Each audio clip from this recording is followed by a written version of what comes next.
На чекор пред предстојните новогодишни и божикни празници. Месото е едно од производите за кои има голема побарувачка. Едно старо непишано правило е дека пред секој празник цената на месото скока, но затоа што производувачите и продавачите знаат дека секој поединец може би не во голема количина, но доволно би си дозволил и би купил ваков производ. Годинава за разлика од претходните години, светот па и ние се наоѓаме во пандемија, но тоа не ја намалува побарувачката на месни производи. Може би зачудувачки, но оваа година и цените на месото останаа до некаде исти или минимум се покачени, ни кажаа во анкетата граѓаните на општина Штип. Па не, прилично од претходни години мислиме дека дури и намалени се, посебно за време на празниците, акции, си имат разновидни намалувања, што коректни се сепак. Па добро, мислам дека се малку зголемени.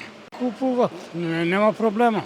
Со маски идат и купуват. Одговор за потрошувачката на месо. Колкава е побарувачката сега за празниците во време на пандемија и како се движат цените побаравме и од продавачите.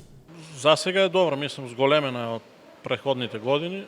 Повеќе има побарувачка, цените остануваат исти за сега.